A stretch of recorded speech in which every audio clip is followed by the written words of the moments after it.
Group पे डाल दीजिएगा, इंफॉर्मेशन ग्रुप पे डाल दीजिएगा।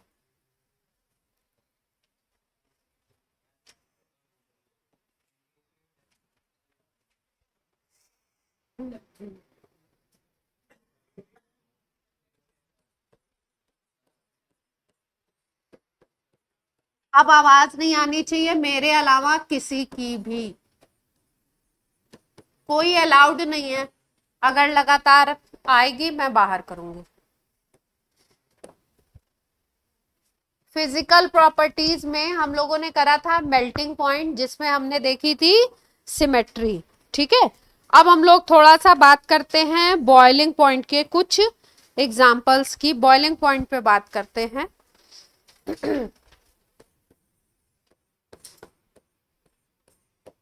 बॉइलिंग पॉइंट पे बात करते हैं।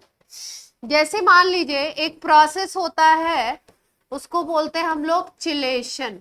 चिलेशन या किलेशन भी बोलते हैं। चिलेशन या किलेशन का मतलब होता है अगर रिंग बनने लगे, अगर रिंग फॉर्मेशन हो जाए, ज्यादातर ये होता है due to hydrogen bonding. Hydrogen bonding की वजह से ये चिलेशन आपको देखने को स्ट्रक्चर्स में मिलता है।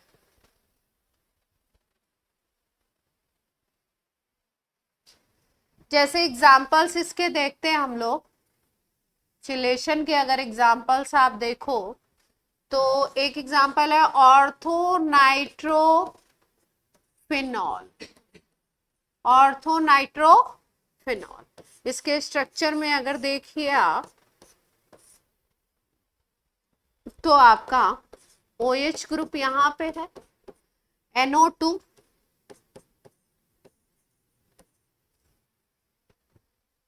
इस स्ट्रक्चर को अगर ध्यान से देखो तो इस स्ट्रक्चर में ये वाला जो हाइड्रोजन है ये इस ऑक्सीजन और इस ऑक्सीजन के बीच में आ जाता है, तो इसके साथ तो कोवेलेंट बॉन्ड बनाया हुआ है, इस ऑक्सीजन के साथ एक वीक बॉन्ड बनाता है जिसको हम बोलते हैं हाइड्रोजन बॉन्ड। ये एक तरीके की इंट्रा मॉलिक्यूलर H बॉन्डिंग हो जाती है यहाँ पे, और इसकी वजह से एक आपको दिखाई दे रहा है एक रिंग जैसा स्ट्रक्चर बन जाता है। कितने उसका स्ट्रक्चर बना है अगर देखें, कितने मेंबर्ड रिंग है अगर देखें तो 1 2 3 4 5 6, 6 मेंबर्ड रिंग बन जाती है। और इस रिंग के बनने से स्ट्रक्चर थोड़ा सा कॉन्स्ट्रिक्ट हो जाता है। स्ट्रक्चर क्या होता है, थोड़ा सा किलेशन की वजह से कॉन्स्ट्रिक्ट हो जाता है, जिससे और स्ट्रक्चर कभी भी अगर फैलता है, बड़ा होता है तो बॉइलिंग पॉइंट बढ़ते हैं, और अगर कॉन्स्ट्रिक्ट होता है तो बॉइलिंग पॉइंट क्या हो जाते हैं, बॉइलिंग पॉइंट डाउन हो जाते हैं, कम होते हैं।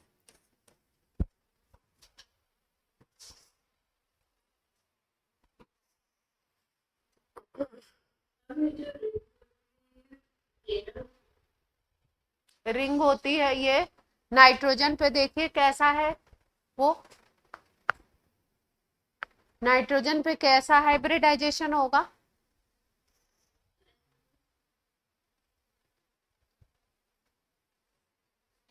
sp2 होगा। ध्यान से सोचो।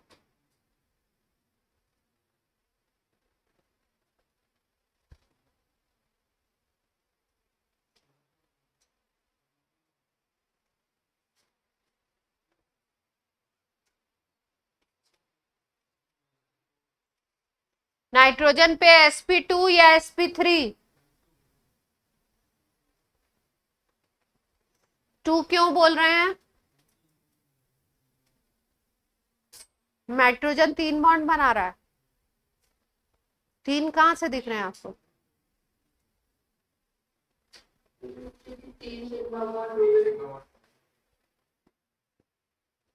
ये वाला इसको कंसीडर नहीं करोगे, इसको इसको भी तो करना पड़ेगा, कोवेलेंट में कंसीडर नहीं होगा ये।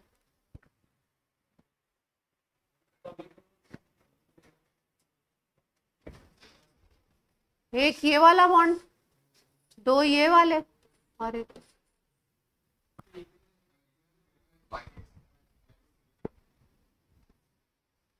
सारे के सारे बॉन्ड नहीं गिनोगे?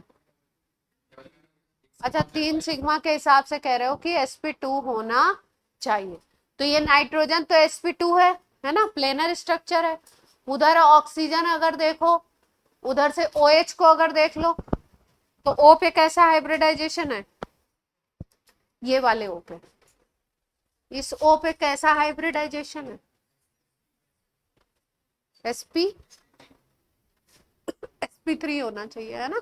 दो बॉन्ड बना रहा है, दो लोन पेयर होंगे इसके पास, तो sp3 होना चाहिए। इधर sp2 है, उधर sp3 है ना।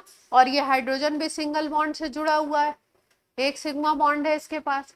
तो ओवरऑल में पूरा तो प्लेनर तो ऐसा नहीं कह सकते, है ना। लेकिन अगर वैसे सोचे तो अगर कोई चीज है, दो तीन चीजें जो भी है, अगर वो बॉन्ड बना रही है तो उनका जो ओवरलैप होगा, ओवरलैप ऐसा तो नहीं हो सकता कि कोई चीज अगर इस डायरेक्शन में जा रही है और कोई चीज इस डायरेक्शन में जा रही है तो ओवरलैप होगा। ओवरलैप होने का मतलब ही है कि एक प्लेन में आएंगे, या पाई बॉन्ड बन रहा है तो ऐसे आएंगे, है ना। तो ओवरलैप होने में आप ये कह सकते हो कि जितने एटम है वो हो सकता है एक ही प्लेन में आ रहे हो। रिंग बनती है तो एग्जैक्टली प्लेनर तो बन जाता है, क्योंकि ओवरलैपिंग होगी कैसे, है ना। और सारे बॉन्ड सिग्मा सिग्मा, ये सिग्मा काइंड ऑफ कह सकते हो, इसको भी सिग्मा कह सकते हो, ये सारे सिग्मा बन रहे हैं। तो सिग्मा मतलब हेड ऑन ओवरलैपिंग, है ना। तो प्लेनर कह सकते हो Gargi.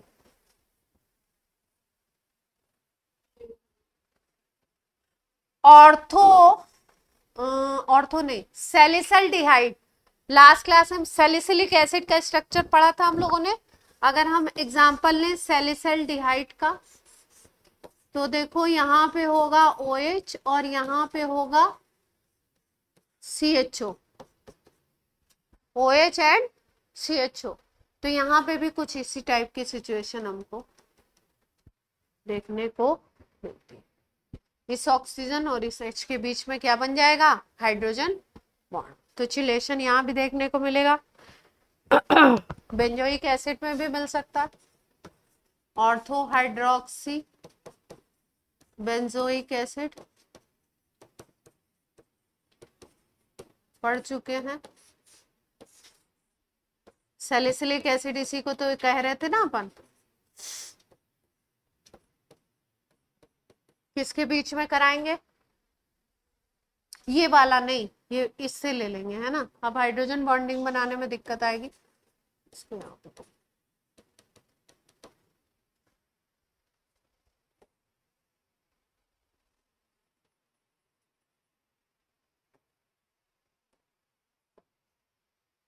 Ortho hydroxy benzoic acid, salicylic acid भी बोलते हैं।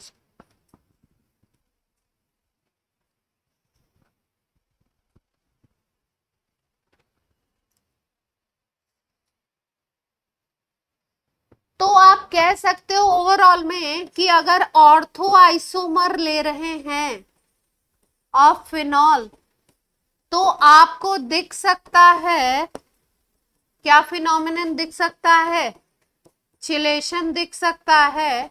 और आप कह सकते हो कि बॉइलिंग पॉइंट डाउन होगा, किसके कंपैरिजन में, मेटा और पैरा के कंपैरिजन में। क्योंकि अगर आप मेटा लेते हो तो ये CHO ग्रुप नीचे आ जाएगा, इतने दूर से हाइड्रोजन बॉन्डिंग हो नहीं पाती है। अगर आप पैरा लेते हो इसका, अगर आप पैरा लेते हो तो पैरा में भी ऐसी सिचुएशन होती है, इतनी दूर से हाइड्रोजन बॉन्डिंग कौन वाली, इंट्रामोलिकुलर वाली नहीं हो पाती है। तो मेटा और पैरा के कंपैरिजन में ऑर्थो आइसोमर्स जो होंगे फिनॉल के, उसमें किलेशन होने के चांसेस हैं। इससे BP क्या होगा, लो होगा इन कंपैरिजन टू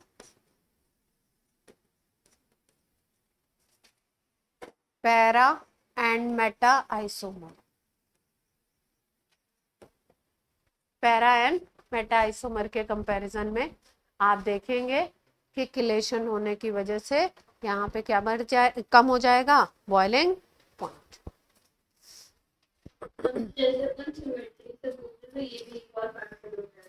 सिमेट्री से मेल्टिंग पॉइंट को देख रहे थे, ये बॉइलिंग पॉइंट को देख रहे हैं।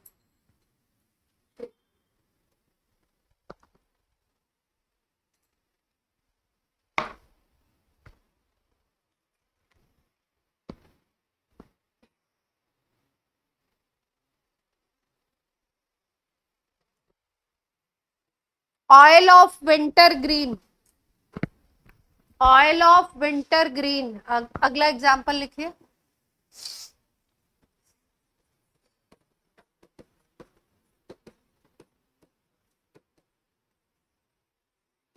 ऑयल ऑफ विंटर ग्रीन बोलते हैं मिथाइल सैलिसिलेट को, मिथाइल सैलिसिलेट को। आइडेक्स जो आपने देखा होगा, मतलब यूज भी करते हैं मिथाइल सैलिसिलेट को, तो उसमें और ये प्रेजेंट होता है oil of winter green.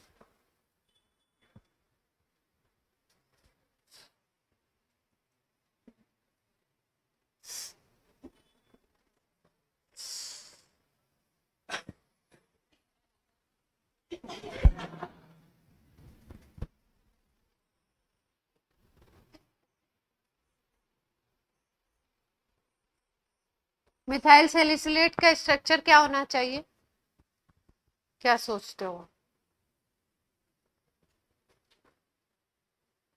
Methyl से तो सैलिसिलिक एसिड को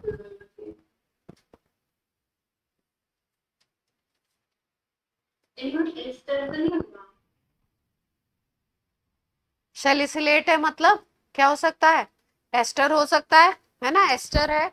जैसे हम बोलते हैं कार्बोक्सिलेट, ऑक्सिलेट, है ना, तो एसिड का एस्टर जो बनाते हैं। तो यहाँ पे सैलिसिलिक एसिड में क्या था अपना, COOH था, ये OH था, यही तो था सैलिसिलिक एसिड में। तो अगर आपको क्या बनाना है मिथाइल सैलिसिलेट, तो इसका H हटा के क्या लगा दीजिए, CH3 लगा दीजिए, तो बन जाएगा ये अपना स्ट्रक्चर।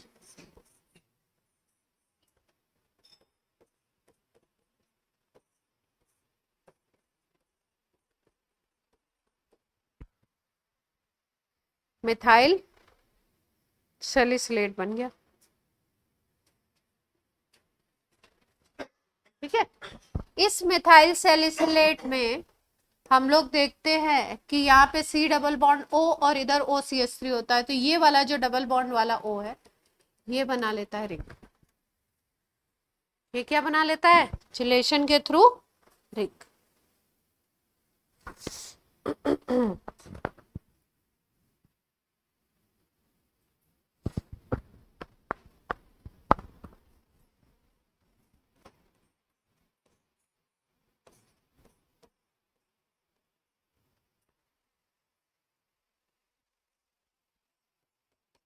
इसमें बन सकती है रिंग, पॉसिबिलिटी है। हाइड्रोजन बॉन्डिंग के लिए, बॉन्डिंग में हम लोगों ने क्या पढ़ा है, हाइड्रोजन बॉन्डिंग के लिए कौन चाहिए, FON फॉन चाहिए, फ्लोरीन चाहिए, ऑक्सीजन चाहिए या नाइट्रोजन चाहिए, है ना। कभी कभी क्लोरीन करता है, कभी कभी क्लोरीन करता है। जैसे कि कहाँ पे एक कंपाउंड होता है क्लोरल, इसमें करता है chlorine, otherwise in generally chlorine hydrogen bonding नहीं करता। फ्लोरीन करेगा, ऑक्सीजन करेगा और नाइट्रोजन करेगा। तो यहाँ पे फ्लोरीन की इलेक्ट्रोनेगेटिविटी अच्छी हाई है, ऑक्सीजन है, तो यहाँ पे भी देखने को मिल सकती है।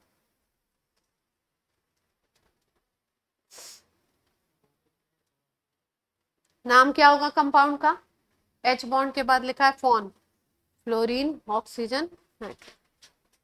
इस कंपाउंड का नाम क्या होगा,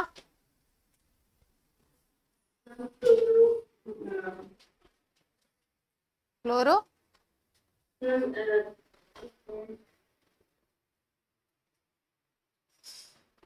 पत्थर बोलो नाम।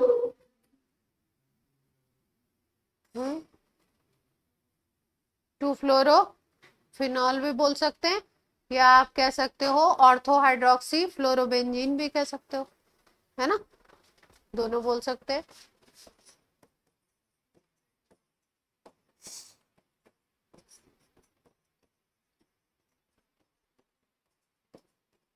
एक तरफ OH लगा दें, उसकी ऑर्थो पोजीशन पे CH3 लगा दें, तो क्या हाइड्रोजन बॉन्डिंग दिखेगी? यहाँ OH, यहाँ CH3, हाइड्रोजन बॉन्डिंग दिखेगी क्या? इधर तो ऑक्सीजन है, हाइड्रोजन है, लेकिन इधर कोई ऐसा एटम नहीं है जो हाइड्रोजन बॉन्ड बनाता हो।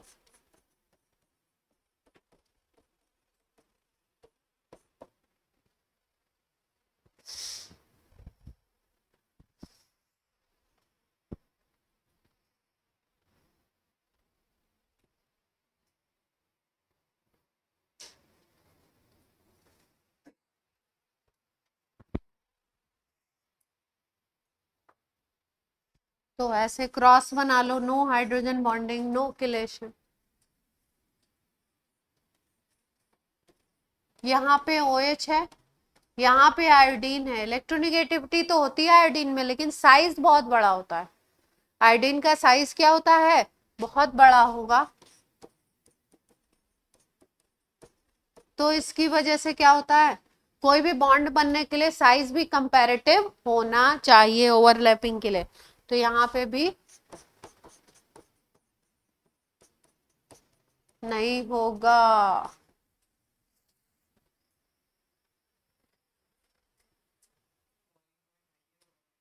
हम्म, हाँ, उनके कंपैरिजन में हायर होने के चांसेस हैं।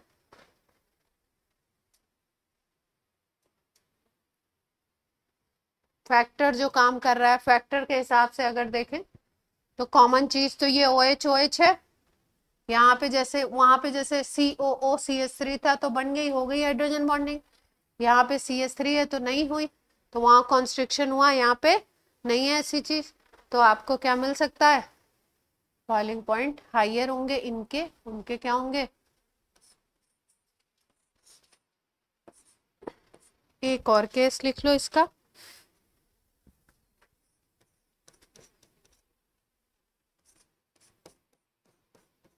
C triple bond N।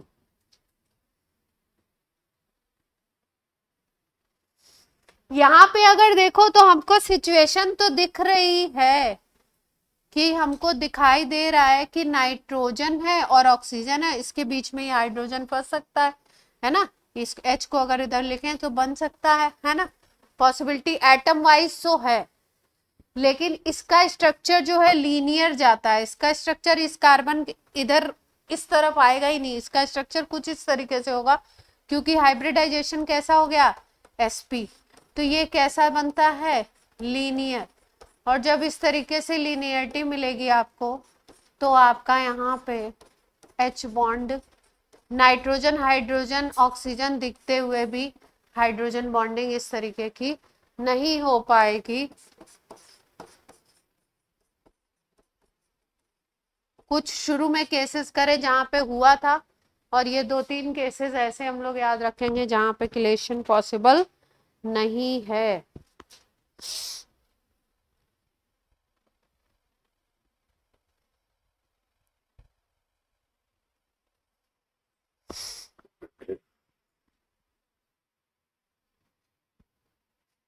हो गया?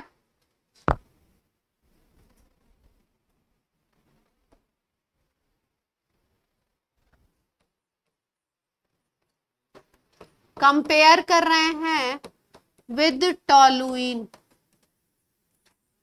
टॉलुइन का स्ट्रक्चर बनाइए।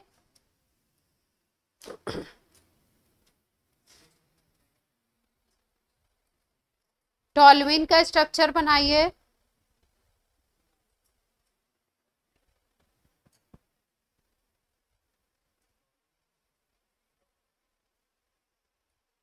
टॉलुइन का स्ट्रक्चर बेंजीन के ऊपर क्या लगाया? सबको ही आता था। मुझे लगा मैंने कोई डिफिकल्ट क्वेश्चन पूछ लिया। टॉलुइन और अगर इसके कंपैरिजन में फिनॉल को लिया जाए, है ना, मान लो हम ले लेते हैं फिनॉल, है ना, तो इससे पूछ रहा है बॉइलिंग पॉइंट किसका ज्यादा होगा, किसमें हाइड्रोजन बॉन्डिंग वगैरह प्रेजेंट है। तो अगर हम लोग देखें तो इसमें हाइड्रोजन बॉन्डिंग के कोई चांसेस नहीं है, CH3 है ना, no intermolecular hydrogen bonding, no intra no inter, कुछ भी नहीं है। फिनॉल को अगर देखो तो फिनॉल में हम देख सकते हैं इंटर मॉलिक्यूलर H बॉन्डिंग हो सकती है। कैसे होगी? एक फिनॉल का मॉलिक्यूल ये है, दूसरा फिनॉल का मॉलिक्यूल मान लो ऐसे होगा,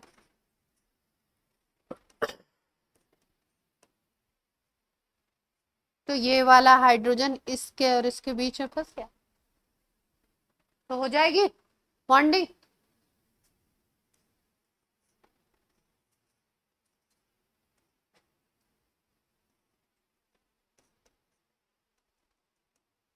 कई सारे मॉलिक्यूल आपस में एसोसिएट हो जाएंगे, तो इंटरमॉलिक्यूलर हाइड्रोजन बॉन्डिंग से क्या होता है? एसोसिएशन। और जहां पे भी एसोसिएशन होगा मॉलिक्यूल क्या बनेगा? बल्कि। तो जैसे ही मॉलिक्यूल हुआ बल्कि, वैसे ही बॉइलिंग पॉइंट क्या होगा? हाई।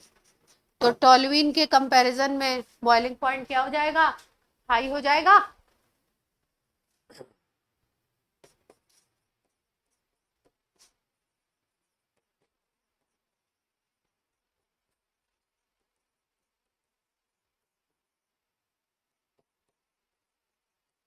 क्लियर है पॉइंट?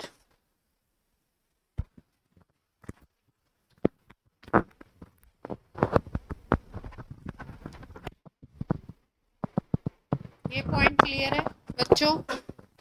आवाज आ रही है ऑनलाइन? प्रॉपर आवाज आ रही है मेरी?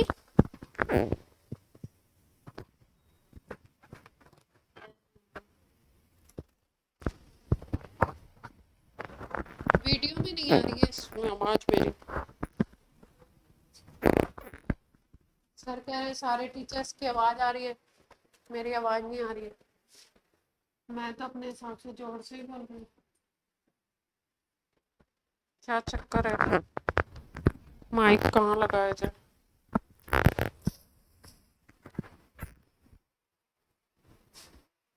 तो अब एसिडिटी बेसिसिटी देख लेंगे आप लोग। अगर हम बात करें इसी पॉइंट के साथ वाटर में सॉल्युबिलिटी की, तो फिनॉल क्या वाटर सॉल्युबल होंगे? क्यों? क्यों भाई?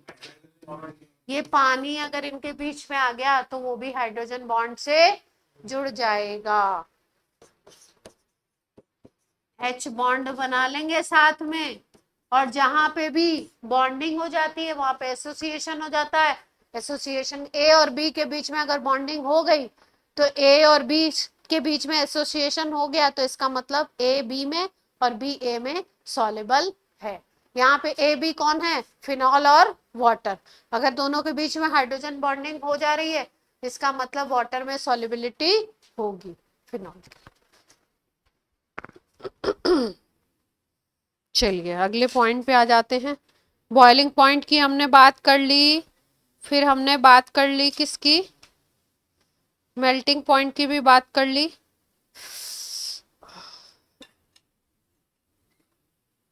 एसिडिक स्ट्रेंथ हेडिंग डाल लीजिए। पहले करी हुई होगी शायद हमने फिनॉल की एसिडिक स्ट्रेंथ, करी थी कहीं? नहीं करी है? चलिए करते हैं। प्लस आई माइनस आई ये सब करा हुआ है ना अपन ने। एसिडिक स्ट्रेंथ की बात कर रहे हैं तो कुछ पॉइंट्स याद रखिए। पहले तो जिसने जीओसी पढ़ी है वो ठीक है, जिसने नहीं पढ़ी है वो कुछ पॉइंट्स याद रखे। अगर प्लस आई ग्रुप बढ़ेंगे तो एसिडिक स्ट्रेंथ क्या होती है? डाउन होगी। किसी कंपाउंड की एसिडिक स्ट्रेंथ में अगर प्लस आई ग्रुप बढ़ाते जाओगे तो एसिडिक स्ट्रेंथ क्या होगी? डाउन। और माइनस आई ग्रुप अगर बढ़ाओगे तो एसिडिक स्ट्रेंथ बढ़ेगी। माइनस आई प्लस आई ग्रुप जानते हैं, electron donating and electron withdrawing. ये वाले होंगे इलेक्ट्रॉन विदड्रॉइंग ग्रुप और ये वाले क्या होंगे, इलेक्ट्रॉन डोनेटिंग ग्रुप। इसी तरीके से जो रेजोनेंस इफेक्ट कॉज करते हैं, प्लस एम जो ग्रुप होंगे उनकी वजह से एसिडिक स्ट्रेंथ कम होती है अगर वो बढ़ता है तो, और जो माइनस एम ग्रुप होते हैं उसकी वजह से एसिडिक स्ट्रेंथ बढ़ती है।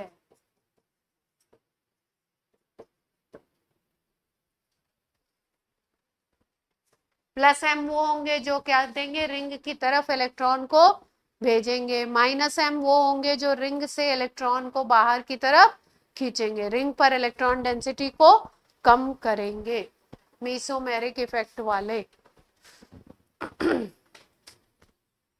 ब्रैकेट में लिख लीजिए, mesomeric effect, M effect applied on, कौन कौन सी पोजीशन पे अप्लाई होता है, ortho and para position. Mesomeric effect की बात करोगे तो ऑर्थो पैरा पे अगर ये ग्रुप लगा हुआ है तो ये ज्यादा काम करेगा, ज्यादा तेजी से वर्क करेगा। मेटा पे इसकी स्ट्रेंथ उतनी नहीं होती है,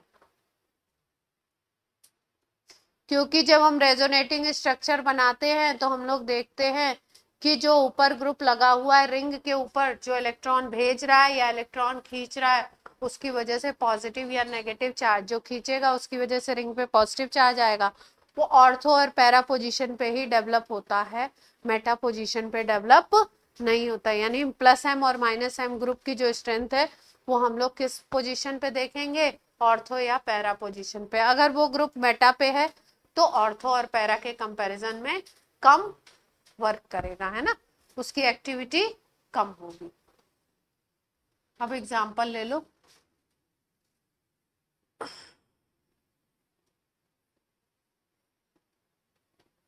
एडवांस में क्वेश्चन बनाएंगे तो 4-5 स्टेटमेंट का कंपोजिट स्टेट मतलब बनाएंगे क्वेश्चन। एक में फिनॉल की स्ट्रेंथ दे दिया है, एक में एमीन का बेसिक स्ट्रेंथ दे दिया है, अलग अलग स्टेटमेंट में अलग अलग दे सकते हैं। और अगर मेंस में पूछेंगे तो मेंस में सिंगल पूछते हैं, तो फिनॉल का ही पूछ लें। जैसे मान लो ये OH है, अब इस OH के साथ साथ यहाँ पे लगा दो CH3, इस OH के साथ साथ यहाँ पे लगा दो NO2, इस OH के साथ साथ यहाँ पे लगा दो OCH3, है ना। और पूछ लिया जाए कि जरा एसिडिक स्ट्रेंथ का ऑर्डर लगा दीजिए, इंक्रीजिंग ऑर्डर। एसिडिक स्ट्रेंथ का इंक्रीजिंग ऑर्डर बताना है तो सोच लीजिए जरा। CH3 होता है प्लस आई ग्रुप, OCH3 कैसा ग्रुप है, माइनस आई है। एम के इफेक्ट से नहीं देख सकते इसको, हम प्लस एम ग्रुप है। एम के इफेक्ट से प्लस एम बनता है क्योंकि यहाँ पे होता है लोन पेयर, रिंग पे देता है इलेक्ट्रॉन। जब भी एसिडिक स्ट्रेंथ 4 कंपाउंड 5 की कंपेयर करनी हो तो देखिए क्या कॉमन फैक्टर है, सबके सब में OH ग्रुप है, सबके सब फिनॉल है, तो यानी ये फैक्टर तो सेम ही है OH वाला। जो ये ग्रुप लगे हुए हैं यही डिफरेंट है, इनकी बेसिस पे डिसाइड करना है आपको, ठीक है। तो ये है प्लस आई, तो प्लस आई क्या करेगा, प्लस आई क्या करेगा, एसिडिक स्ट्रेंथ को कम करेगा, डिक्रीज करेगा ये फैक्टर। ये NO2 कैसा है, माइनस एम, तो क्या करेगा, एसिडिक स्ट्रेंथ को क्या करेगा, इंक्रीज करेगा। और OCH3 कैसा है, प्लस एम है, इलेक्ट्रॉन डोनेटिंग ग्रुप है, मेसोमेरिक इफेक्ट से इलेक्ट्रॉन देता है, तो ये क्या करेगा, एसिडिक स्ट्रेंथ को कम करेगा, है ना। तो एक होगा बढ़ाने वाला, NO2 बढ़ाने वाला, ये दोनों कम करने वाले, और फिनॉल तो नॉर्मल हो गया। तो सबसे ज्यादा तो एसिडिक स्ट्रेंथ होगी इसकी नाइट्रो वाले की, है ना। फिर OCH3 वाले की होनी चाहिए। OCH3 तो एसिडिक स्ट्रेंथ को बढ़ा रहा है, लेकिन किससे घटा रहा है, लेकिन किससे घटा रहा है, M इफेक्ट से घटा रहा है, और ये कम कर रहा है I इफेक्ट से। हमेशा मेसोमेरिक इफेक्ट जो होता है वो क्या होता है, डोमिनेट करता है I के ऊपर, प्लस M हमेशा प्लस I के ऊपर डोमिनेट करेगा, है ना। I मान लो 10 यूनिट है, तो मेसोमेरिक यूनिट 10,000 यूनिट होगा, इतना डिफरेंस होता है।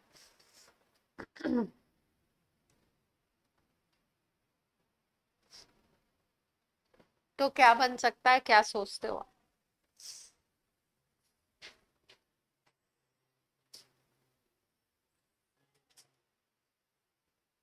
ध्यान से देखो।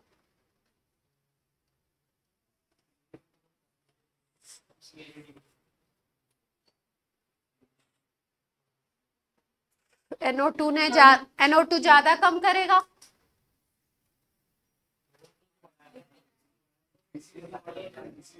हम CABD हो जाएगा।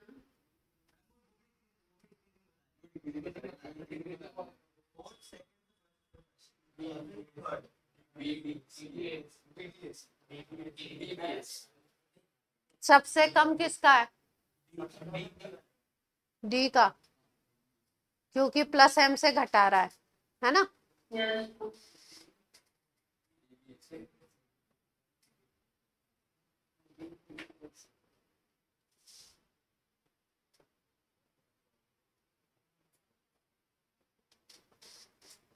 सही कह रहे हो आप लोग, मान लेते हैं। एसिडिक स्ट्रेंथ जो है ना, इसकी भी कमी आएगी।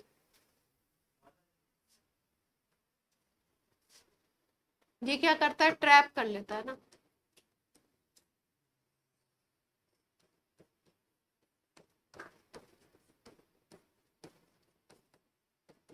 इंट्रा की वजह से हो जाएगी ना, इंट्रा की वजह से ये ऑर्थो वाला ट्रैपिंग कर लेता है इस हाइड्रोजन की, तो निकलेगा तो सही, लेकिन एक वीक बॉन्ड भी लटका हुआ है। हाँ? हम तो फिर तो D में भी हो जाएगा। डी में हो सकता है, लेकिन डी के ऊपर थोड़ा सा एक बड़ा बल्कि ग्रुप CH3 भी अटैच है ना, तो थोड़ी, हाँ थोड़ी दिक्कत करेगा CH3, होएगा, हो उसमें भी सकता है, लेकिन CH3 जो है वो तो वैसे भी एसिडिक स्ट्रेंथ को कम ही कर रहा है ना। तो कम कर रहा है तो और भी कम मान लो, M फैक्टर से कम कर रहा है, तो हम लोग किसको सबसे ज्यादा दें अब, हमें को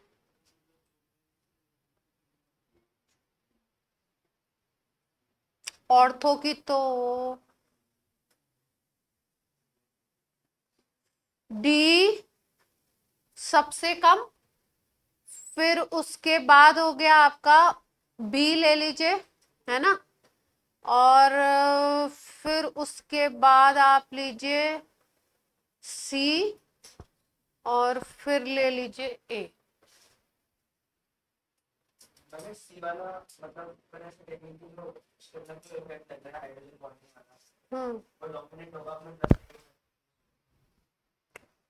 नहीं, इतना भी डोमिनेंट नहीं होता है। डी, फिर बी, फिर ए को ही लो, सी को ही, हाँ ये इसी को लो, इसी को लो, क्योंकि इतना भी इफेक्ट नहीं करेगा, ट्रैपिंग होगी लेकिन इतनी नहीं, ठीक है।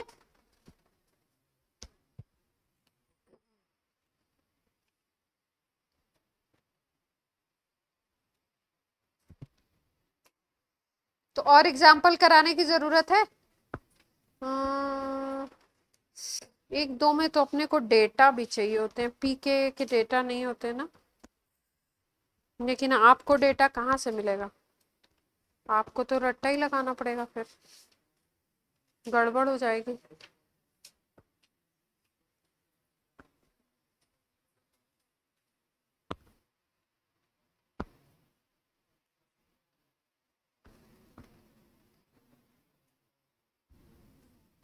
अच्छा, फिनॉल बनाइए, अगले एग्जाम्पल में करिए। फिनॉल बनाइए, फिर ऑर्थो पे मिथाइल लगाइए, पैरा पे लगाइए, मेटा पे लगाइए। फिनॉल बना दीजिए, फिर एक केस में ऑर्थो पे मिथाइल लगा दीजिए, एक में पैरा पे। क्रिसॉल बना रहे हैं ना हम लोग, और एसिडिक स्ट्रेंथ बताइए। इसमें तो इजी रहेगा।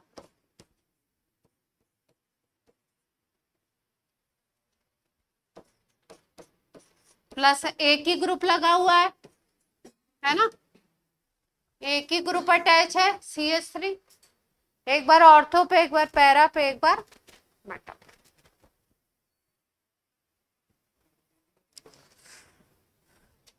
इंक्रीजिंग बता दो।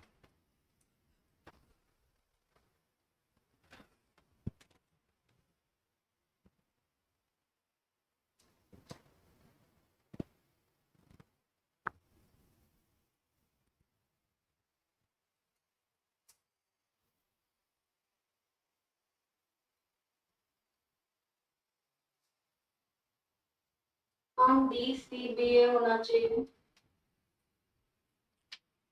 सबसे ज्यादा डी का, सबसे कम। सबसे कम। हम सॉरी, सबसे ज्यादा फिर उसके बाद आराम से गार्गी, आराम से सोचो। आप लोग भी आराम से 1 मिनट सोच लो, फिर आराम से।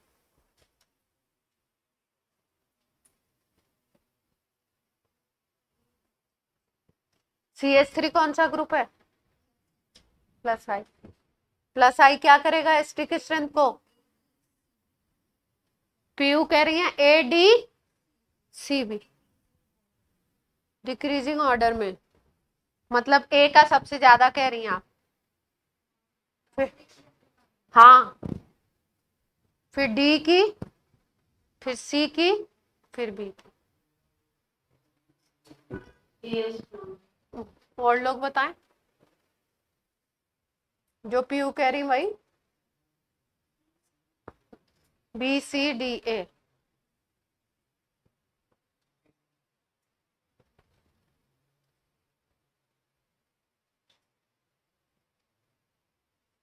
प्रथमेश बोलिए।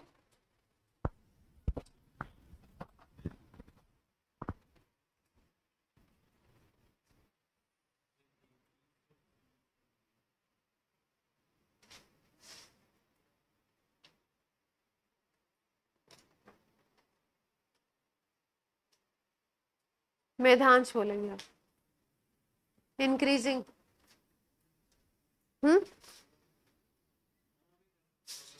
अभी सोच रहे हो?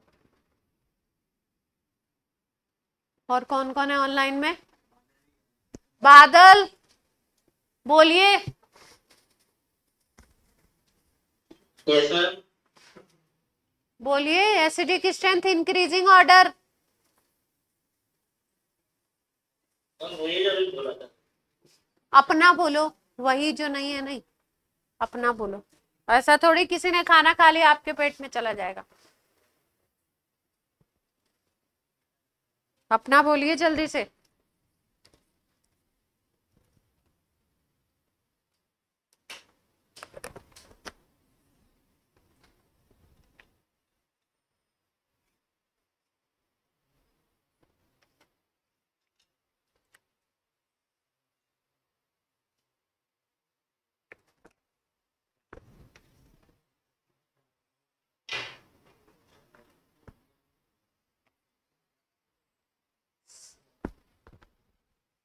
देखो पीके लिखती हूं मैं इसका। 10.1 इसका है, PKA 10 है। ऑर्थो वाले का है 10.2 और मेटा वाले का है 10.1 और पैरा वाले का है 10.2।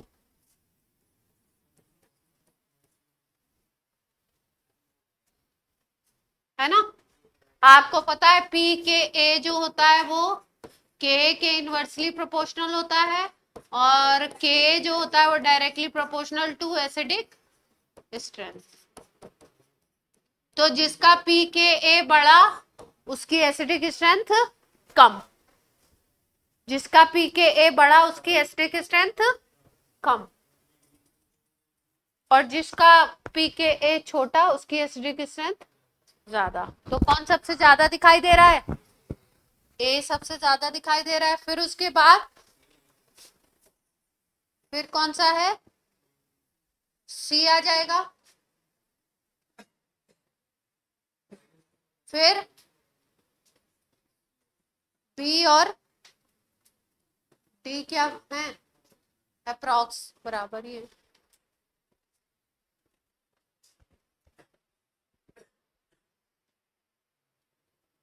CH3 तो कम तो करे नहीं भाई, ये मैंने बताई। वैल्यू क्यों देंगे? वैल्यू दे देंगे तुमको, फिर तुम कंपेयर क्या करोगे?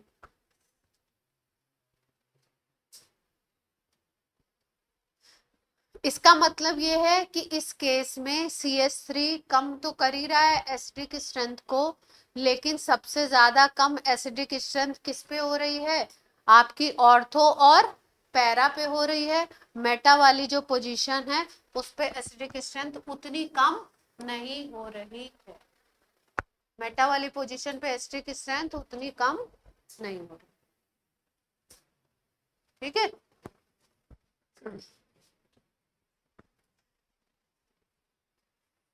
यहाँ पे एक इफेक्ट आपको पढ़ाया था, 4 इफेक्ट में कौन कौन से इफेक्ट आपको पढ़ाए थे?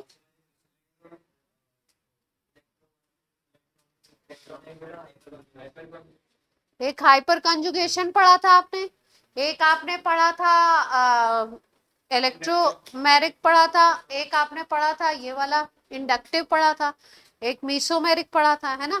ये CH3 पे ना तो लोन पेयर है, इंडक्टिव इफेक्ट दिखता है। अगर इंडक्टिव इफेक्ट से इस क्वेश्चन को सोचोगे तो बोलोगे कि आई इफेक्ट जो होता है, आई इफेक्ट जो होता है वो डिस्टेंस से डायरेक्टली प्रोपोर्शनल होता है ना? इसका मतलब डिस्टेंस अगर बढ़ती जाएगी, डिस्टेंस ज्यादा होती जाएगी तो आई इफेक्ट क्या होता जाएगा? कम होता जाएगा, इनवर्सली प्रोपोर्शनल। जितना दूर ग्रुप होगा उतना ही क्या होगा? इंडक्टिव इफेक्ट कम लगेगा। तो अगर यहाँ पे सोचो तो यहाँ पे ग्रुप क्या हो गया? दूर हो गया सबसे ज्यादा, तो इंडक्टिव इफेक्ट सबसे कम यहाँ लगना चाहिए। तो एसिडिक स्ट्रेंथ सबसे कम किसकी होनी चाहिए? इसकी होनी चाहिए, है ना? सबसे ज्यादा होनी चाहिए, कम नहीं, सबसे ज्यादा, क्योंकि इस केस में सबसे कम करेगा ये। लैंग्वेज से समझ मतलब जो डिक्रीमेंट करेगा पैरा पोजीशन वाला CH3 ग्रुप, वो सबसे कम डिक्रीमेंट ये लाएगा, है ना? तो फिनॉल के बाद इसका होना चाहिए, फिर उसके बाद ये इसका डिस्टेंस है, फिर सबसे पास कौन है? ये वाला है। तो सबसे ज्यादा कमी किसको लानी चाहिए? इसको लानी चाहिए एसिडिक स्ट्रेंथ में। तो एसिडिक स्ट्रेंथ अगर देखो तो बी की सबसे ज्यादा होनी चाहिए। तो बी की क्या दिख रही है यहाँ पे? उल्टी दिखाई दे रही है सीधे, है ना? तो इंडक्टिव इफेक्ट से तो इसका मतलब ये सॉल्व नहीं हो रहा है, इसमें इफेक्ट लग रहा है अपना हाइपर कॉन्जुगेशन इफेक्ट, उससे स्टेबिलिटी देखी जा रही है ना? हाइपर कॉन्जुगेशन इफेक्ट में हम लोग क्या देखते हैं कि कितने अल्फा हाइड्रोजन स्ट्रक्चर के पास हैं और कितनी दूर से वो लगेगा, कितने पास से नहीं लगेगा। इस एग्जाम्पल को जरा आप हाइपर कंजुगेशन एक बार पढ़िएगा और फिर उससे सोचिएगा। H इफेक्ट से जरा सोच के थोड़ा इसका आंसर निकालने की कोशिश करिएगा। ये आपका होमवर्क क्वेश्चन है। यहाँ इंडक्टिव वगैरह काम नहीं कर रहा है, जो डेटा देख रहे हैं हम लोग उसके साथ। तो इसके लिए आपको क्या करना है? पहले H इफेक्ट रिवाइज करना है, फिर इस एग्जाम्पल में इसको लगा के मुझे बताना है कि आप कर पा रहे हैं या नहीं। चलिए अब आ जाते हैं फिनॉल के केमिकल रिएक्शंस पे। एनसीईआरटी लाए हैं मैदान? किसको बोला था मैंने एनसीईआरटी लिख?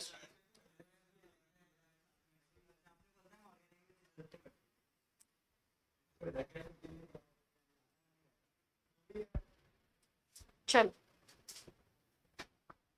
केमिकल प्रॉपर्टीज पे आ जाते हैं।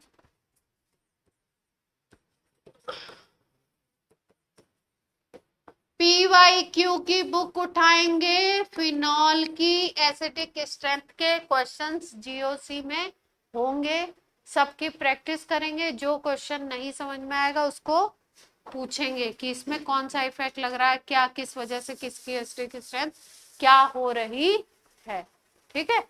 और अपने दिमाग का इस्तेमाल करेंगे। कई बार आंसर्स भी PYQ की बुक में गलत दिए हुए, एकदम आंसर पे स्टिक नहीं करेंगे। सबसे पहला रिएक्शन है ऑक्सीडेशन, फिनॉल का करवा रहे हैं, ऑक्सीडेशन ऑफ फिनॉल की बात कर रहे हैं। ऑक्सीडेशन ऑफ फिनॉल की बात कर रहे हैं। अगर लाइट और एयर से एक्सपोज करते हो तो ऑक्सीडाइज हो जाता है, पिंक कलर का हो जाएगा। लाइट या एयर में एक्सपोज करोगे तो ऑक्सीडाइज होके पिंक कलर का हो जाएगा। कंपाउंड क्या बनेगा देखिए, ये रहा फिनॉल ऑक्सीडाइज होगा,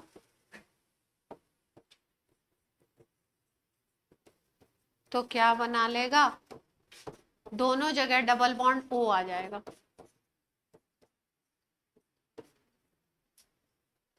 दोनों जगह क्या आ जाता है, डबल बॉन्ड O आ जाता है। नाम है इसका पैराबेंजोक्विनोन, पैराबेंजोक्विनोन।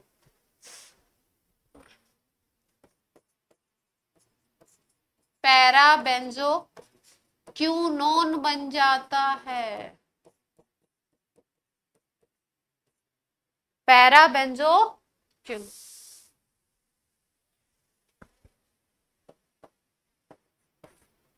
वाटर अलग होगा। कंपाउंड का स्ट्रक्चर याद रखना है। हम जैसे आंटी एरोमेटिक के लिए सबसे बेहतर क्या एंटी एरोमेटिक है लेकिन सबसे बेहतर हाँ बनेगा तो रिपोर्टेड थोड़े टाइम के लिए तो हो सकता है ना ऐसा। लागू इफेक्ट है पैराबेंजो क्यूनोन, पैराबेंजोक्विनोन, QUINONE।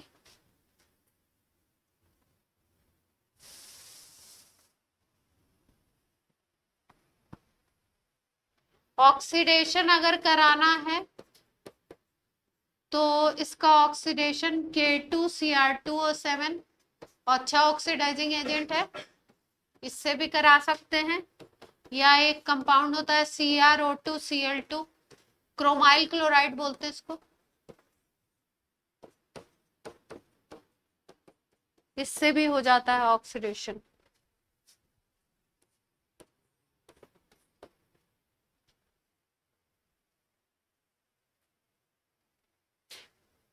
फिनॉल की एक पर्टिकुलर स्मेल होती है, स्पेसिफिक पिक्यूलियर स्मेल। फिनॉल सबने स्मेल किया है कि नहीं, फिनॉल है, फिनॉल कभी एक्सपोज नहीं हुआ आप?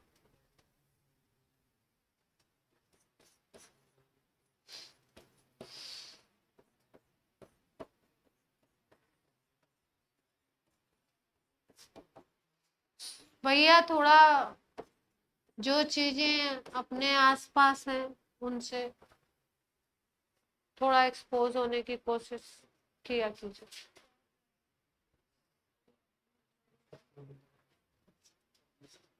क्या लिख दिया मैंने? Peculiar smell. आप सब लोग जरा सा फिनॉल घर में होते हैं सबके पास, है ना? थोड़ा सा सब लोग उसको स्मेल करके आएंगे, मुझे बताएंगे। पेट्रोल की नहीं, पेट्रोल की अलग। हाँ, फिनाइल भी बोलते हैं इन जनरली लोग। होता क्या है, फिनॉल होता है ना? तो सब लोग थोड़ा सा इसको स्मेल करके आएंगे। हर चीज, केरोसिन कैसा स्मेल करता है। C2H5 पीने के लिए नहीं कह रहे हैं, जिनके घरों में भी हो वो स्मेल करके, तो कैसे स्मेल होती है मालूम होना चाहिए ना। लैब वैब में दिया जाएगा तो पता ही नहीं है। जो चीजें आपके आसपास जो केमिकल हैं, अब ऐसा नहीं कह रहे कि वो जो हम लोगों ने कार्बाइलामीन टेस्ट में बनाया था जिसको सूंघ के बेहोश हो जाते हैं, या क्लोरोफॉर्म सूंघ के आओ, ये बोल रहे हैं जो चीजें अपने आसपास हैं उनका थोड़ा सा। जैसे जब लाइट पढ़ाई जाती है या आपको आई का स्ट्रक्चर पढ़ाया जाएगा तो बताया जाएगा कि बहुत तेज अगर लाइट आती है तो आंखें ऐसे ऐसे हो जाती है। तो ये तो आपको फील भी तो होता है ना कि एकदम से लाइट आती है तो आपकी आंखें बंद होती हैं। वैसा क्यों डिटेलिंग में तो नहीं पढ़ते हो ना कुछ तो। तौशिक, तौशिक कह रहा कल मुझे एक्सप्लेन करोगे आप नेक्स्ट क्लास में कि कैसी फिनॉल की स्मेल होती है? कौन करेगा? तौशिक क्या? नेक्स्ट लिखो, phenol is poisonous in nature but act as antiseptic and disinfectant. है ना, फर्श पे सफाई वफाई करने के लिए यूज किया जाता है ना।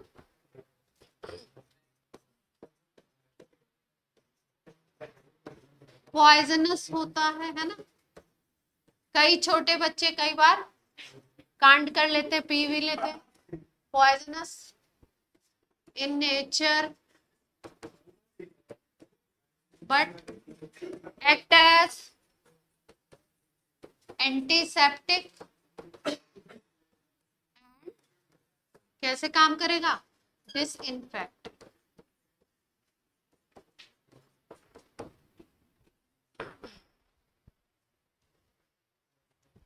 पॉइजनस है ठीक है, लेकिन कैसे काम करेगा?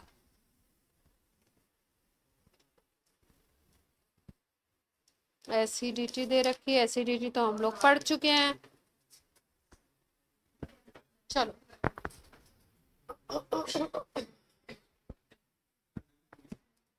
क्या? बोलिए बोलिए।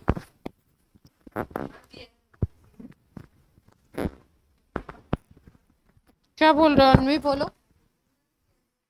रिएक्शंस, कुछ रिएक्शंस लिखेंगे which proves acidic nature of phenol.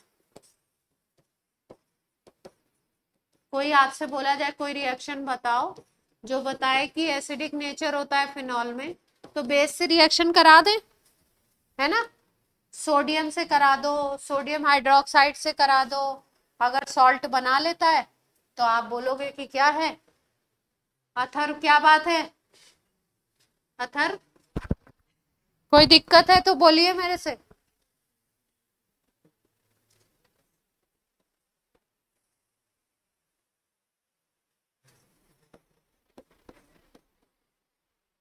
Reaction करा दो सोडियम से तो क्या बना लेगा? PHONA, हाइड्रोजन गैस रिलीज होगी। NaOH से करा दो, PHONA बना लेगा। सोडियम भी बेसिक है, NaOH भी बेस है, तो इनसे रिएक्ट करके क्या बना रहा है? ये सॉल्ट बना रहा है। कोई समस्या? इस केस में हाइड्रोजन गैस रिलीज हो रही थी, इसमें क्या बनेगा? पानी। NaNH2, सोडियम, क्या बोलेंगे इसको? अमाइड बोलते हैं।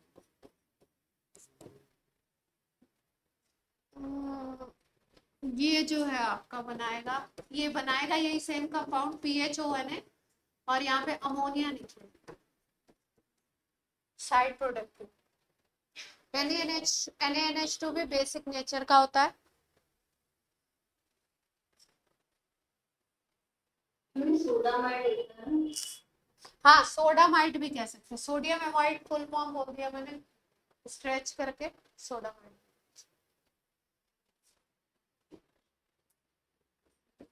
RLI, और फिर आ गए अपने कौन, RMGX। RLI से क्या बनना चाहिए,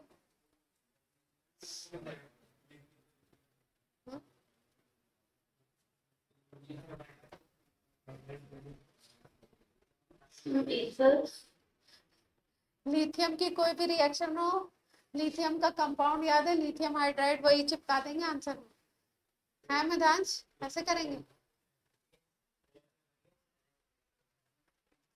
जहां पे सोडियम आ रहा है इन रिएक्शंस में, वहां पे क्या आ जाएगा, Li। और क्या बनना चाहिए प्रोडक्ट, और क्या बनना चाहिए, R जो है, रिएक्शन कैसे हो रहा है, इसका H हट रहा है,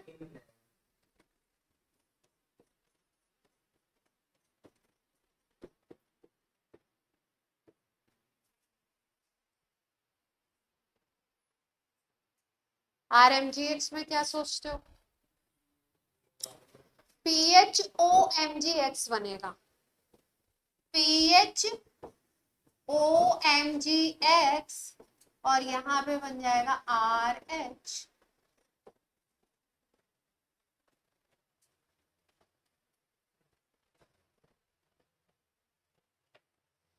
यहाँ पे भी आ गए कौन, अपने रिएजेंट आ गए ना, ये इस पे स्टार बना लेना, इसके प्रोडक्ट पे भी स्टार बना लो। स्टार बनाने का मतलब है जब पढ़े तो एकदम दिमाग में रहे अच्छा से। तो ये कितने रिएक्शन हमने पढ़े जो एसिडिक नेचर को सोडियम से कराया, सोडियम हाइड्रोक्साइड से कराया, सोडा एमाइड से कराया NaNH2 से, RLI से कराया, RMGX से कराया। RLI और RMGX में क्या स्पेशलिटी थी, जो साइड प्रोडक्ट था वो एल्केन बन गया था, और इसमें जो था NaNH2 में अमोनिया साइड प्रोडक्ट PHONA, और उस पहले वाले में हाइड्रोजन, सोडियम वाले में, दूसरे वाले में वाटर, है ना, साइड प्रोडक्ट।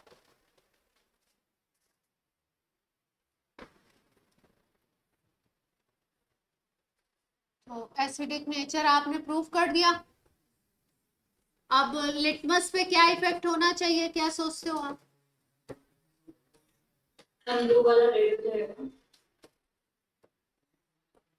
क्या होना चाहिए, कोई इफेक्ट नहीं होगा, क्यों, अल्कोहल भी एसिडिक नेचर है तो कुछ होना नहीं चाहिए। हम ब्लू वाला रेड हो जाएगा। ब्लू लिटमस को रेड नहीं करेगा,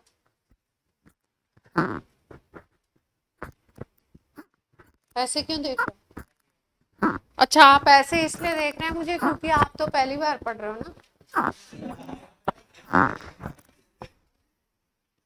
सवाल गलत टाइम पे गलत लोग से पूछ लिया मैंने, है ना। ब्लू को किस में कन्वर्ट करेगा, आप तो पहली बार पढ़ रहे हो फिनॉल, पहले पहले दिन, तो आपको कैसे ही पता होगा, बहुत ही है, बहुत ही कठिन सवाल मैंने पूछा आपसे, और कुछ तो है ही नहीं इसमें, अब क्या ही पढ़ाए हम, रिएक्शंस तो खत्म ही हो गए।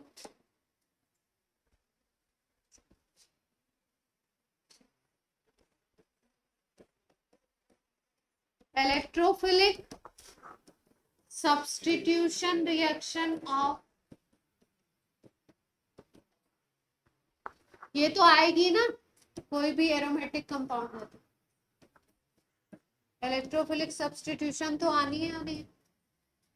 कौन कौन सी रिएक्शन पढ़ेंगे इसमें हम लोग? कौन कौन सी पढ़ते हैं तौशीद? बोलिए, इलेक्ट्रोफिलिक सब्स्टिट्यूशन रिएक्शन में कौन कौन सी पढ़ते हैं?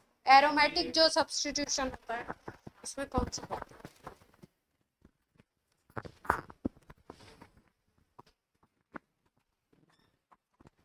इलेक्ट्रोफिलिक सब्स्टिट्यूशन जो रिएक्शंस हम पढ़ते हैं एरोमेटिक वाली, उसमें कौन कौन सी इंपॉर्टेंट रिएक्शंस हम लोग पढ़ते हैं?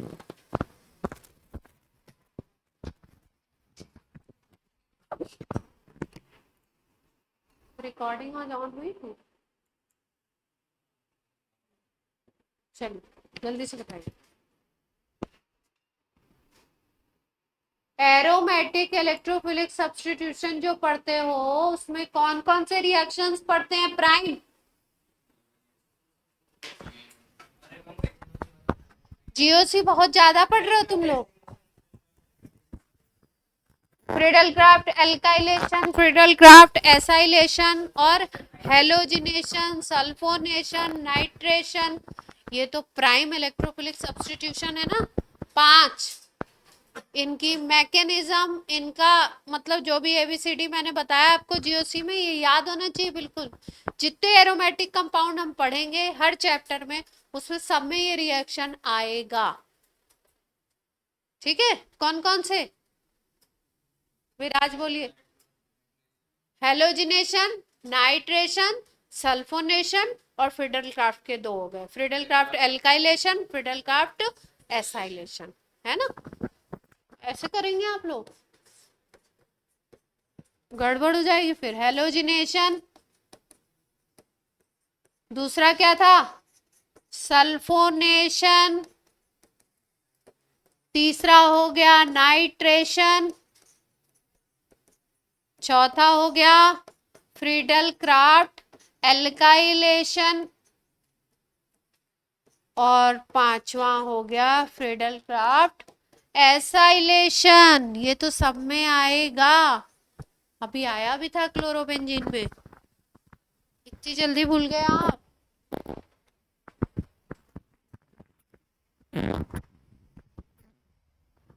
याद रखना होता है ना, कैसे करेंगे?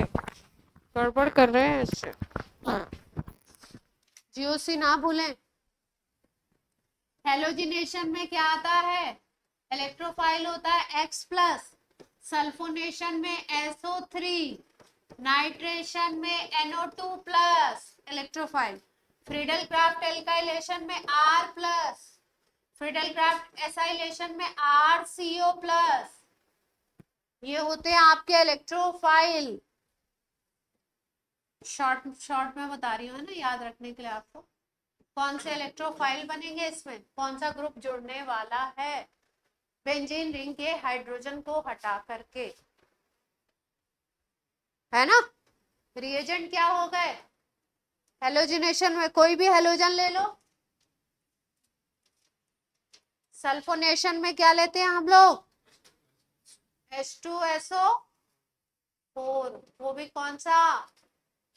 फ्यूमिंग लेते हैं ना, या ओलियम, या क्या लिखेंगे?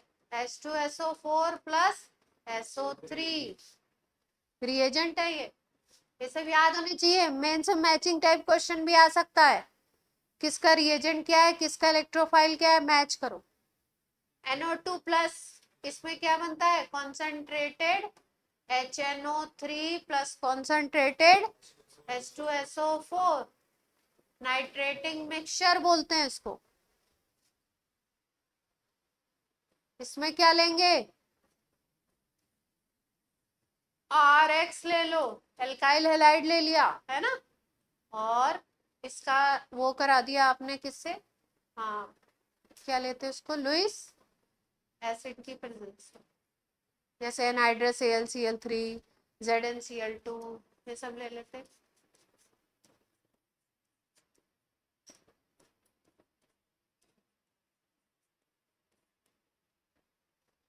ठीक, एसाइलेशन में लोगे RCOCl ले लो, या ले लो RCO whole twice O, anhydride ले लो,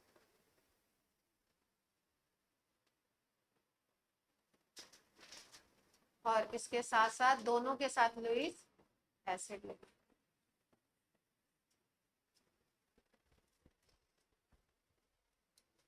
रिएजेंट भूल जाएंगे तो काम नहीं बनेगा, है ना। अपने दिमाग में ये सब चीजें एकदम बैठा के रखिए।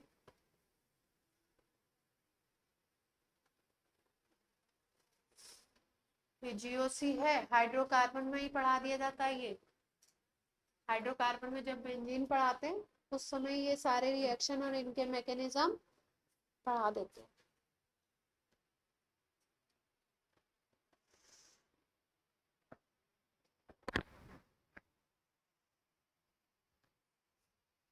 चलिए रिएक्शन किया जाए। नोट हो गया सबका? ऑनलाइन बच्चों ने नोट कर लिया?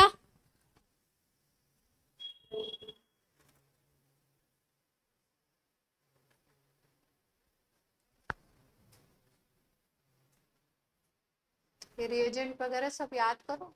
तो ये बहुत बेसिक चीज है, ये नहीं होगा तो फिर क्या होगा, गड़बड़ हो जाएगी ना। ब्रोमिनेशन,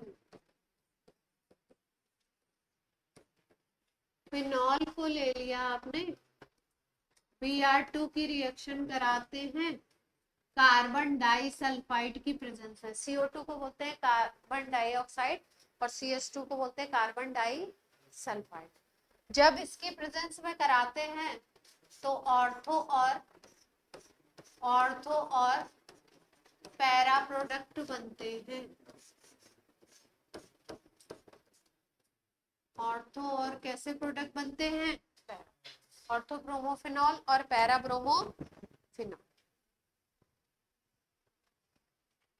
पैरा मेजर होता है, मैक्सिमम केसेस में para product will be major and ortho product will be minor. Phenol की रिएक्शन करा दीजिए ब्रोमीन वाटर से, इंपॉर्टेंट रिएक्शन है। ट्राई ब्रोमो प्रोडक्ट बनता है, व्हाइट कलर का पीपीटी आएगा। OH यहाँ पे है 246, यहाँ पे ब्रोमीन आ जाएगा, यहाँ पे आ जाएगा, तीनों जगह सब्स्टिट्यूशन हो जाता है मेटा पोजीशंस को छोड़ के। OH के कंपैरिजन में ये पोजीशन मेटा है, ये मेटा है, मेटा को छोड़ के ऑर्थो, दोनों ऑर्थो, ये दोनों ऑर्थो हो गई, ये पैरा, ट्राई सब्स्टिट्यूशन हो गया तो 246 ट्राई ब्रोमो फिनॉल का व्हाइट पीपीटी बनता है। जेई मेंस बोर्ड सब में पूछी गई है ये रिएक्शन कई बार।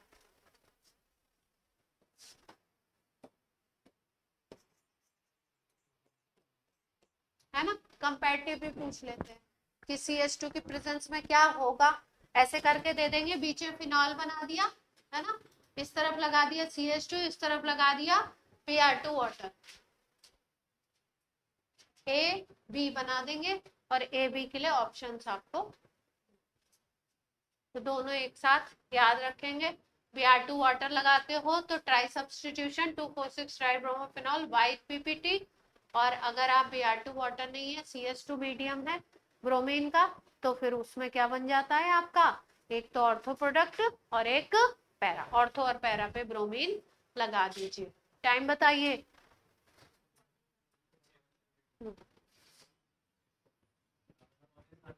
सेकेंड रिएक्शन, हाँ ठीक है, सुन लिया। सल्फोनेशन, सल्फोनेशन में कुछ खास बात नहीं है, ऑर्थो और पैरा प्रोडक्ट बनेगा। सल्फोनेशन में कुछ खास बात नहीं है, ऑर्थो और पैरा प्रोडक्ट बना दीजिए। कौन सा ग्रुप अटैच कराएं? SO3H अटैच हो जाता है अटैच करते वक्त। वैसे आपका इलेक्ट्रोफाइल क्या था सल्फोनेशन में? इलेक्ट्रोफाइल क्या था? पीयू, पीयू। सल्फोनेशन में इलेक्ट्रोफाइल क्या था? SO3।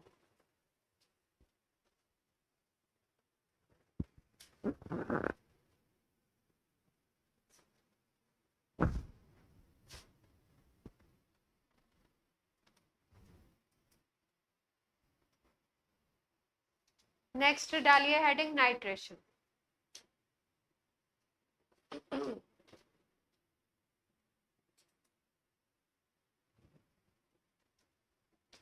नाइट्रेशन,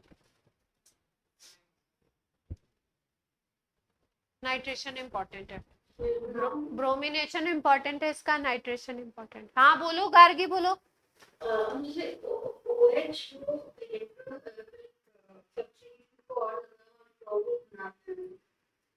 OH ग्रुप किसको क्या बनाता है?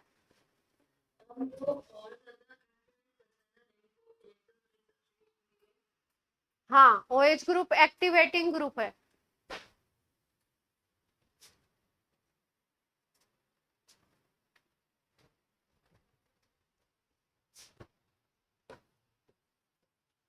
नाइट्रेशन, नाइट्रेशन के दो केस है। एक में आप लेते हो फिनॉल की डाइल्यूट HNO3 से रिएक्शन कराते हो, तो डाइल्यूट HNO3 से आपका बनता है ऑर्थो और पैरा प्रोडक्ट, है ना। तो NO2 लगा दीजिए किस पे? एक ऑर्थो पे लगा दो और एक किस पे लगा दो? पैरा पे। ऑर्थो और पैरा पे बनेगा। और अगर कॉन्सेंट्रेटेड HNO3 लेते हो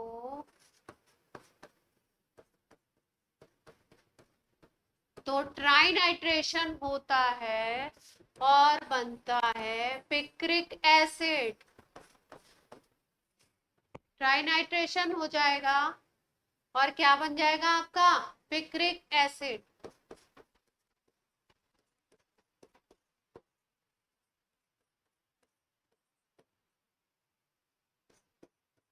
नाम क्या है? TNP भी बोलते हैं, try nitrophenol. Try nitrophenol picric acid.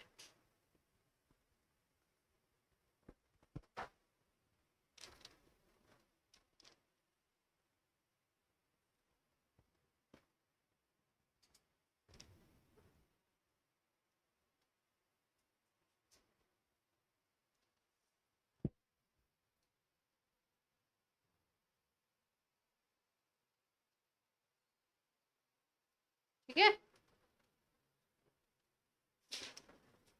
Dilute HNO3 वाला जो रिएक्शन है इसमें कुछ खास बात नहीं है, एक बात को छोड़ के। यहाँ पे थोड़ा सा, क्योंकि यहाँ पे हाइड्रोजन बॉन्डिंग होती है, वो भी कौन सी? इंट्रा वाली, इसलिए स्ट्रक्चर थोड़ा स्टेबल ज्यादा हो जाता है। सिलेशन होते ही स्ट्रक्चर क्या होता है? स्टेबल थोड़ा ज्यादा हो जाता है। इसलिए मैंने आपको अभी बताया था कि मैक्सिमम केसेस में मेजर प्रोडक्ट कौन होता है? पैरा। और ऑर्थो कैसा होता है? माइनर। लेकिन ये वाले केस में ये वाला प्रोडक्ट कैसा बनेगा? मेजर। और ये कैसा बन जाएगा? ठीक है। तो नॉर्मल केस से ये बात क्या है? अपोजिट है। इस केस में ऑर्थो मेजर है और पैरा क्या है?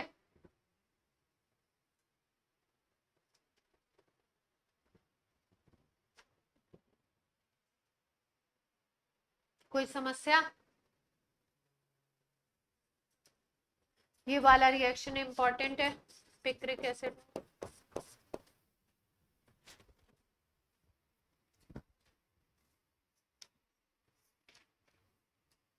क्लास ऑफ करी जाए, आज के लिए इतना ही करते हैं। खत्म हो गया लगभग लगभग। नेक्स्ट क्लास में कराएंगे रीमर टीमन रिएक्शन का मैकेनिज्म, डायजोटाइजेशन कराया था उसका मैकेनिज्म, डायजोटाइजेशन का मैकेनिज्म नहीं कराया था ना,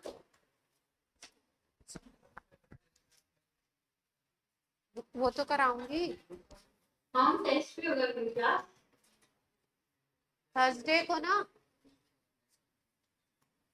थर्सडे को बोला है ना, अभी तो बोला नहीं। हाँ तो हाँ। ग्रुप पे डाल दीजिए Harsh. Bye bye Thank you, ma'am. Harshit.